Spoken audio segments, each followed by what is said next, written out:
Well, religionists, this week our topic is Judaism, and so we can differentiate Judaism from the ancient religion of the Israelites, and we'll see that this comes from the tribe of Judah. We might as well start in the very beginning of this lesson, which is literally in the beginning. That's a translation of the Hebrew Bereshit, which means in the beginning. So if we look in the beginning, we're going to see in the first 5 books of Moses, as they're called, the Pentateuch, mythological elements. And we know in our class, myths aren't false.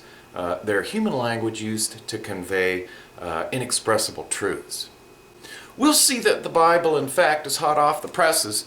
No mention of the word Israel in another nation's text until Egyptian clay tablets mention the word Israel around 1100 BCE.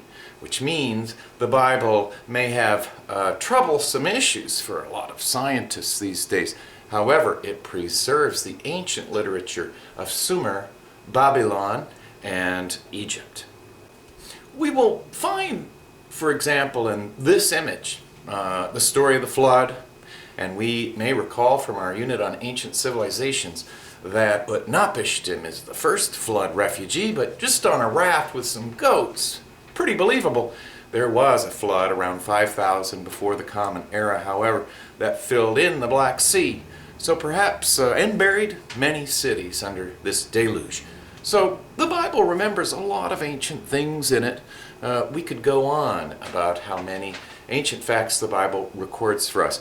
But one theme is ongoing, and that is the idea that if we notice in this image, man and God never meet. Not at least until the axial age period in the middle of the first millennium.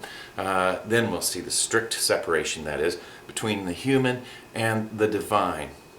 So the Bible places Babel, or Babel, as the source of all the world's languages. Well, the Bible doesn't even know of the existence of Chinese people. Nevertheless, the Bible rightly sits Babylon, Babylani, the gate of the gods is what that term means, as the seat of civilization.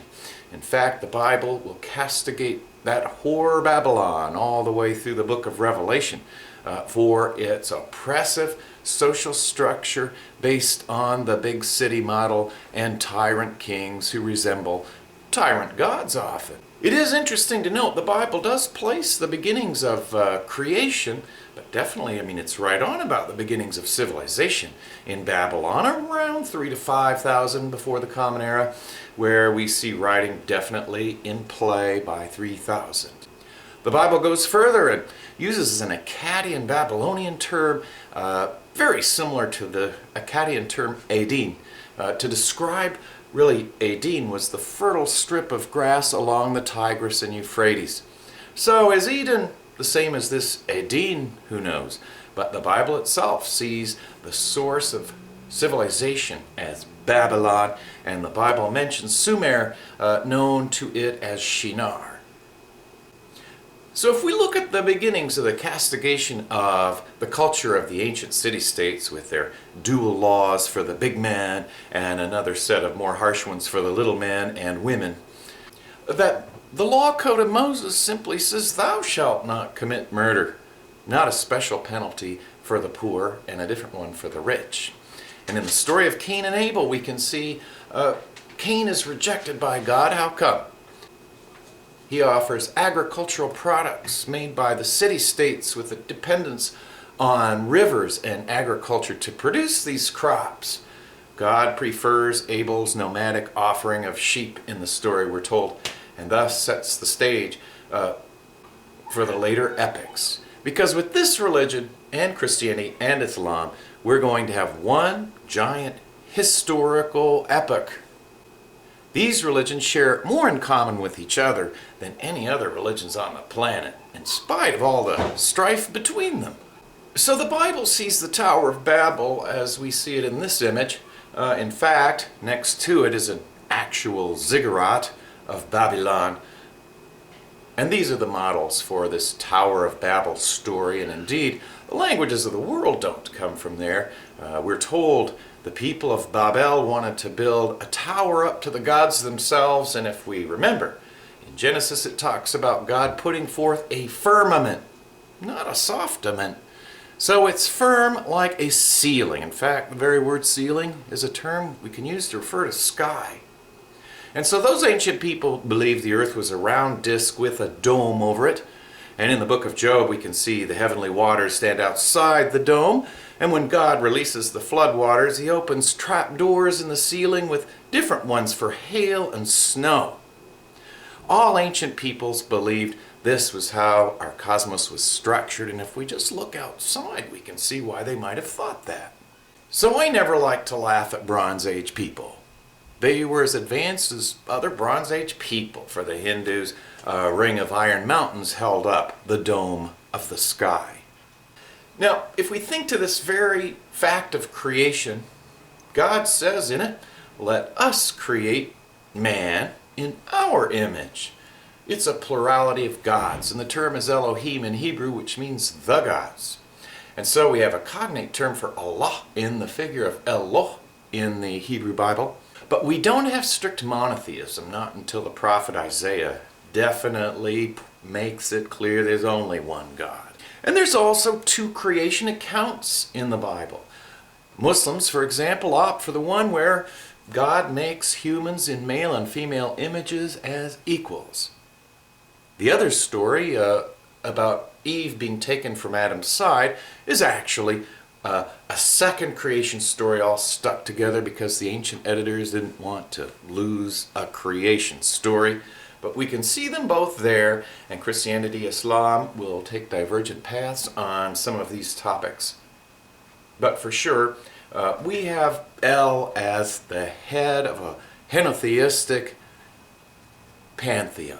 And like Marduk or Ashur, neighboring gods in Assyria and Babylon, he's going to be kind of a toughie. Marduk, for example, the god of Babylon, we're told, slays the chaos monster Tiamat and makes the earth out of her body. He then takes her consort, Kingu's blood, mixes it with her body, and creates human beings for their amusement until they get a little out of hand. And it's interesting to see that this is a feminine chaos monster slain by the male Marduk.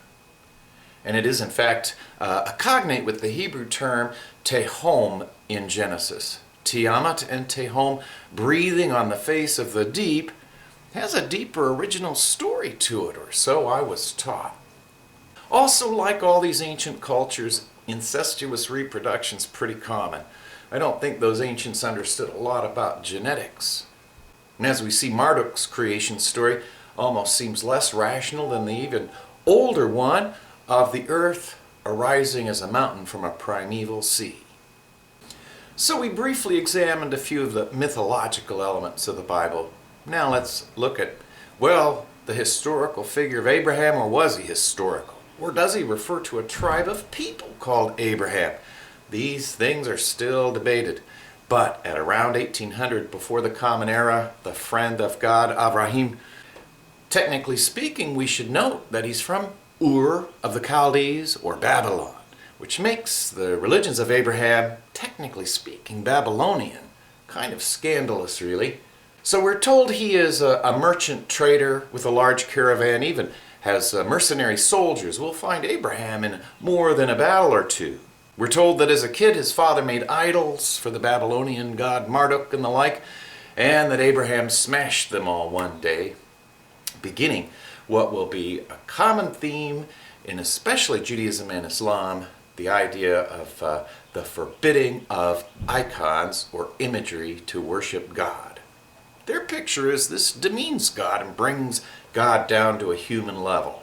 So the Christians, Greeks, and Romans are going to have a different angle, along with the Hindus, on whether images are appropriate for worship. So really with Abraham, we've got the beginning of an historical sequence. Abraham, Isaac, and Jacob. And let's look into that, because there's no other religion more devoted to the begats, who gave birth to whom, than the Bible. Holy genealogy is a peculiar feature of the Abrahamic faiths. And so the story goes that Abraham's wife, Sarai, who becomes Sarah, is barren and unable to have children, and so he has his son Ishmael, considered a founder of the Arab peoples, with his concubine wife Hagar. Then, surprise of surprises, at about age 80, Sarai is told by God she will give birth, and she laughs and names her son Yitzhak, he who laughs, or also known as Isaac. So Abraham, Isaac, and Jacob, and then Jacob's 12 sons, the tribes of Israel, are what we're going to see develop here. And we should note the famous meeting of Abraham with Melchizedek, the righteous king of, the proto-Jerusalem, we can say. They both worshipped El, and this word El is a peculiar name for God that we'll want to differentiate from the term Jehovah based on the 4 letters, or, dare I say it, Yahweh, that which brings into being. So we have 2 key distinct references to God, but in this scene we see Abraham worshiping El Elyon, God Most High, with Melchizedek, telling us that at this point in time these religions were not differentiated, or the old Bronze Age view that when you traveled to another land you worship the local gods, because the gods are kind of like governors of regions. We have no monotheism at this point in world history. In the course of time, we're told that Abraham is told by God to sacrifice, his firstborn legitimate son, Isaac. And so, being obedient, and obedience is the key word with this religion, obedient to God, Abraham is about to sacrifice Isaac, and God says, "No need, Abraham, just testing your faith." But what we really get here isn't a twisted or sadistic story of someone tricking a guy into killing his kid and then backing out at the last minute. What we're seeing with the Bible here is the beginning of an emphasis on human rights and the end of child sacrifice, which was global and widespread. We'll see it persists even in the 1500s with the Mexica or Aztecs of Mexico. So Abraham is a foreigner coming into this land, Canaan, again prior to the emergence of Israel in the 1100s and with the story of Jacob chronologically. And so maybe it's critical to differentiate the term Palestine from Israel at this point, because believe it or not, the Philistines, from whom we get the name Palestine, emerge on the scene earlier than the Israelites under the leadership of Moses and his generals Joshua. And these are one people, the Philistines, that the Israelites have big trouble conquering, but we'll save that for a later moment. So we look briefly at Abraham, now Isaac, the legitimate son. Ishmael is not his legitimate son, his mother having been the concubine Hagar.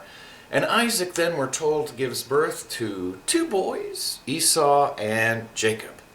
Jacob's name literally means Yaakov, he who supplants, because his mother through fraud tricked their father Isaac into bestowing his inheritance and legacy on Jacob instead of his older son Esau. Esau then, we're told, gives rise to the Edomite peoples, and all the tribes have legendary fabricated genealogies. And so Abraham is he who receives God's covenant, and his descendants will be more numerous than the stars, we're told. And indeed, with more than 3 billion followers, it looks like that happened to be the case. So with the subsequent stories of Jacob, we're introduced to Israel for the first time. Israel literally means he who struggles with El, or God, and that is Jacob's nickname, we could say. So his sons then are the tribes of Israel. With the stories of Jacob, we also get a new motif. We find that El will follow Jacob anywhere, even into other regions. From there, more history, because these are historical religions, if there ever was one. Without history, I don't think we could have Judaism. And so subsequently we see maybe the first appearance of, along with Jacob actually, the scrawny little guy who gets the best of the big guys. And so we're told among the 12 tribes of Israel, one son named Joseph could interpret dreams and won his father's heart to the jealousy of his brothers, who sell him into slavery to Egypt. And hence they all, in time of famine, go to Egypt to find their brother is now a vizier from having successfully interpreted Pharaoh's dreams. And we see the sign of forgiveness rather than vengeance as he welcomes them in there to eat. Then we're told after some centuries they are enslaved by Pharaoh, these Israelite tribes now down looking for food in times of famine. And they live in the land of Goshen, perhaps building pyramids, higher level slaves than agricultural slaves. Nevertheless, we have a man with an Egyptian name rising up to lead them out of slavery and bondage. And Jacob is known as Israel because he struggles with an angel of God in a famous scene where neither of them wins. So he who struggles with God, I think, is a constant theme in the history of Judaism. And so it may surprise you to note that Moses has an Egyptian name. Some pharaohs have this name. Tutmosis, for example. And he emerges in a time of Egyptian, philosophy of Akhenaten in his attempt to establish worship of only the transcendent sun disk, the Aten, even naming his son Tutankhaten until his death, when the Anists restore the henotheistic practices that Akhenaten had forbidden. So we have a glimpse of monotheism in this Egyptian thinker, and I always wonder, is it a coincidence we have Moses at least getting credit for developing monotheism? He introduces in the stories about Moses this new name for God, Yahweh. The 4 letters, we're not allowed to say them. I would have been stoned at some point in the past for even mentioning that name.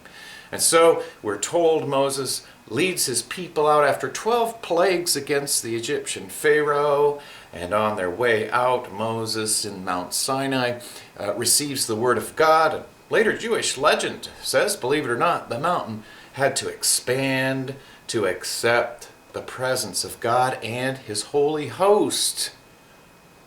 It's in that sense we can see God as still part of a polytheistic, henotheistic, king and his court, if you will, kind of system. We're told Moses doesn't see God's face, but he does see God's back. Even in the days of Adam, God walked with Adam in the garden, but God gets more and more distant as we see the emergence of pure monotheism. So Moses, we're told, was really a Hebrew, but in fact was saved by his mother from a massacre of the Israelites, one foretold to unseat Pharaoh. And his mother saved him, putting him in a reed basket, very much like Sargon the Great of Babylon. Likewise, was wanted by enemies to kill him as a kid and escape again by a reed basket. In fact, we'll see a similar motif with Jesus. Herod wants to kill him, and he escapes down into Egypt and all of this. So the story is Moses is, in fact, raised by Egyptian aristocrats. And we're told that at one point, he slays someone who is beating a Hebrew to death. It's important to note a possible etymology of this mysterious word Hebrew, but Upiru in Egyptian meant slave. So this is literally a religion based on slave rebellions. And so Moses, as he descends from the mountains, brings back a law code that addresses everyone equally. If we recall the law code of Hammurabi, the big man pays a fine, but the little man is tortured and executed for murder.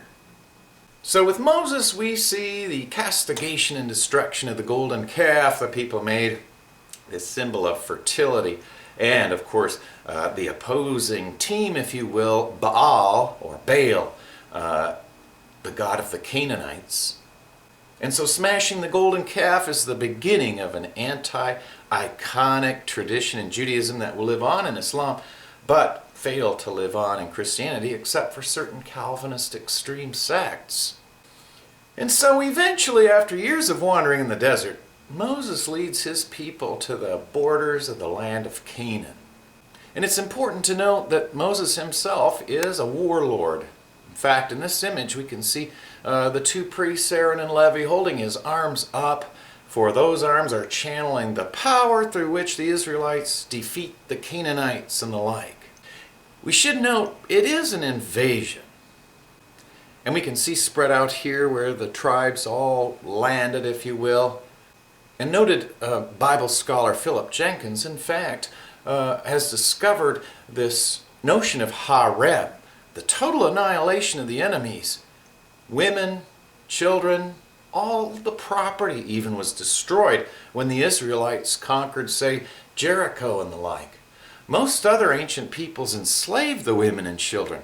So there's some kind of ideological push here as these slaves now return, if we're going with this Abraham story, to their holy land, and it is a conquest led by Mashiach, who are messiahs, generals, anointed as kings is what the term means. So this is a distinguishing feature with Jews and Christians. The Mashiach should be a military leader sent by God on a horse of power. So much of the history subsequent to Moses' arrival on the scene at the Holy Land is really accounts of incessant warfare among these tribes and the destruction of the Amalekites and Amorites and the like. And we're told Moses is not allowed to enter the Holy Land because he claimed credit for a miracle, bringing water from a rock in the desert. And for Judaism, only God does miracles. Anyone else is a sorcerer or a witch. Eventually, after the period of these judges or Mashiach, these anointed kings, these military generals like Saul and the like, one scrawnier little fellow, once more, that image, kind of Woody Allen-like we see in Judaism, emerges to take down a giant. And this time it's a Philistine by the name of Goliath. We'll see in time David establishes an empire that expands with his son Solomon, and then civil war appears among the Israelite traditions. The north split off and become the Samaritans, and the south are the Judeans eventually.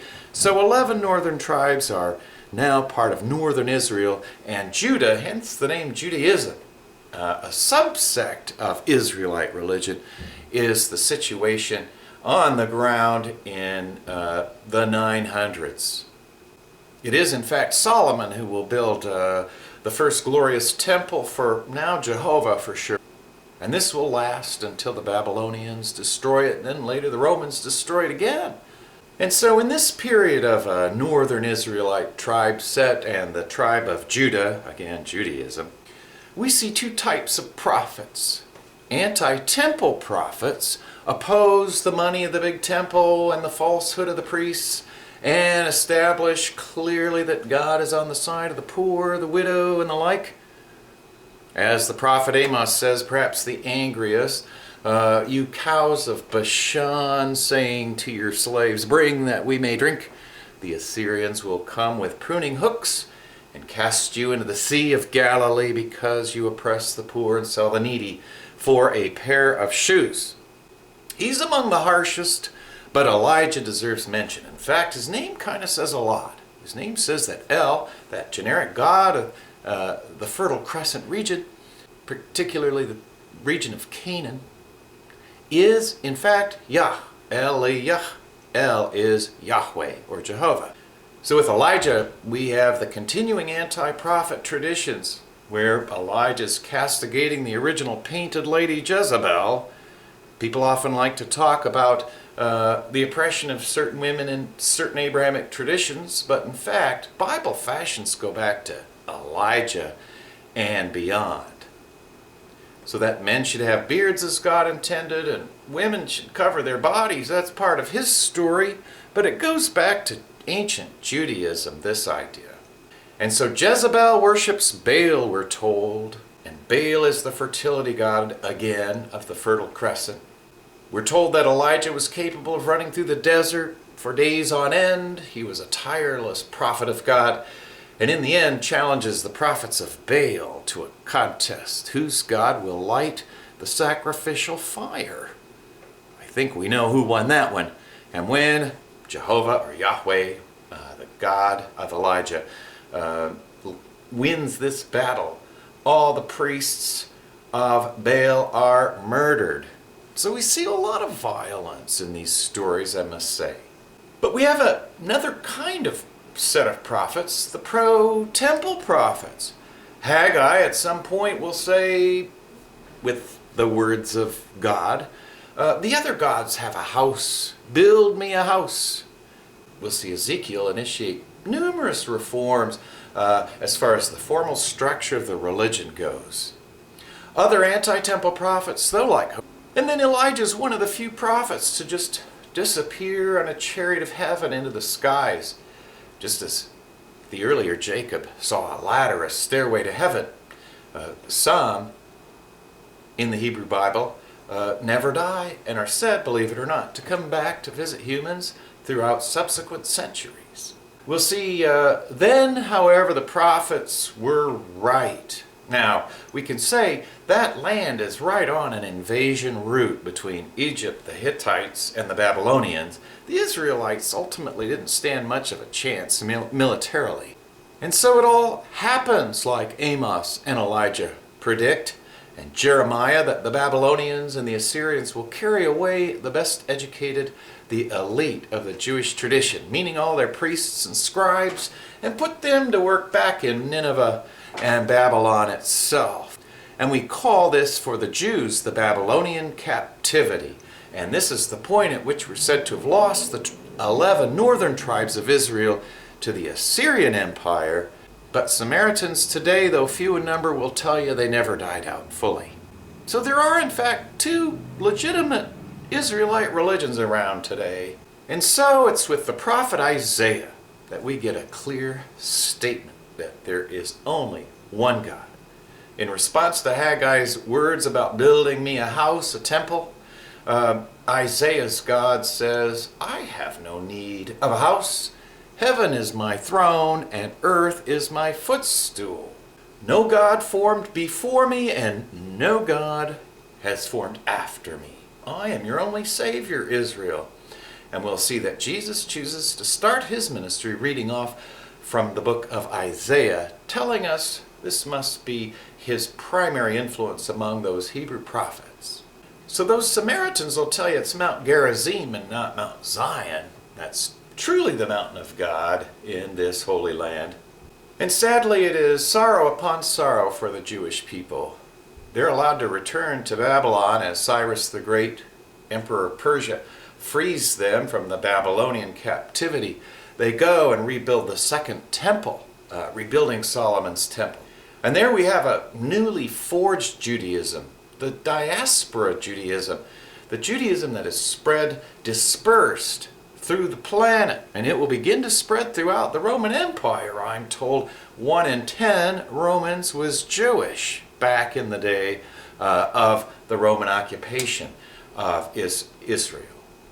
And so if the Babylonians and Assyrians weren't enough, and already trouble with the Egyptians before that, now the poor Jews are subject to the invasion of Alexander the Great. And who in that part of the world wasn't? Here we'll see great offenses made on the holy grounds of the temple. Great gods go up. Greeks even are, well, practicing gymnastics, which gymnasium means gymnos in Greek means naked. So those guys were exercising naked in public. So this polytheism and outrageous violation of Bible dress codes brought about a great antipathy for the Jews against these Greek invaders. We'll see they break free from the Greeks with the rebellion of the Hasmonean dynasty or the Maccabee family, but only for 100 years, and then after that it will be the dread Romans. And the Roman conquest, I will argue, is maybe the second most devastating thing to ever happen to the Jewish people.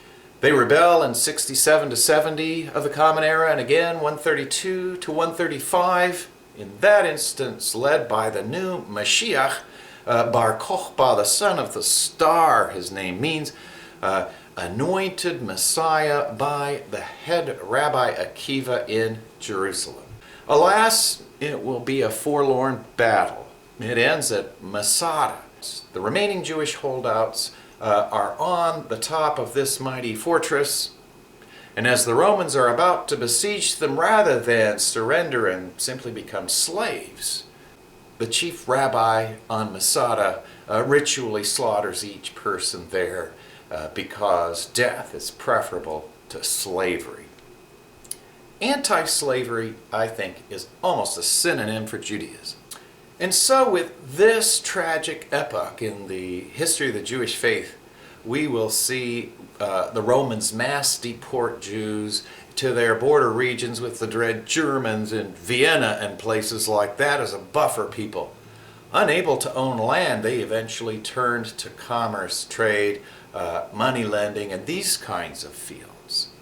And the atrocities were so extreme that Judaism goes from being a patrilineal descent that we saw with Abraham, Isaac, and Jacob to being traced matrilineally, because one does know the mother of a child is Jewish, while the father, due to so many rapes and murders by the brutal Romans, you couldn't be sure of your paternity as a father of a son. And so that leaves us with a few types of Judaism by the year zero, if you will, measured from the Christian calendar anyway, what we call properly now the Common Era, simply because most everyone uses it. And we have Sadducees ruling the temple, in league and complicit with the Roman authorities, because they've got to keep the Romans calm and their own people calm. So these are the big money temple Jewish sect. And then the ancestors of the Pharisees. A Jewish rabbi's daughter told me she really hated how Christians get down on the Pharisees when they're really the ancestor of most all modern Judaism. The Sadducees will be destroyed when the Romans destroy the Second Temple now. It's also worth mentioning the Essenes as well, a mystical sect expecting the war between the sons of light and the sons of darkness, and that God's holy teacher of righteousness would lead the world to a time of actual physical peace on this planet. And then we'll see, of course, at about this time, the emergence of a peculiar messianic form of Judaism. That would also be known as Christianity. And as the Jewish people are dispersed to all kinds of new parts of Europe. And Christ in Greek, chrisomai, means to anoint.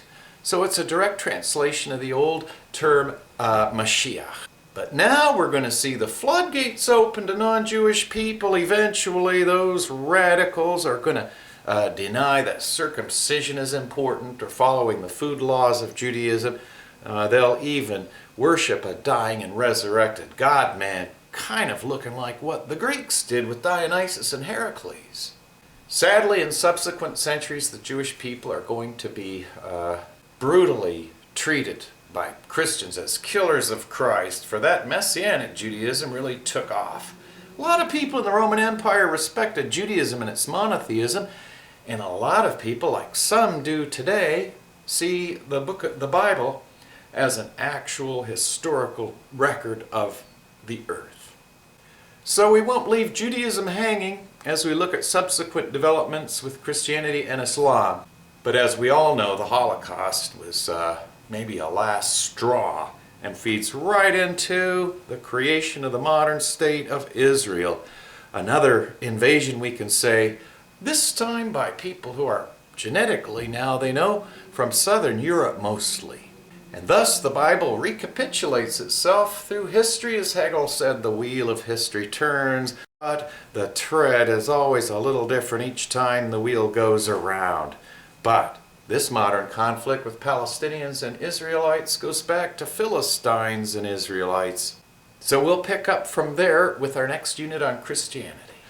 Always repairing the world, or tikkun olam, is the goal of a Jewish person. Not a focus on future heavenly rewards as much as living a righteous, ethical, just life right here on this planet as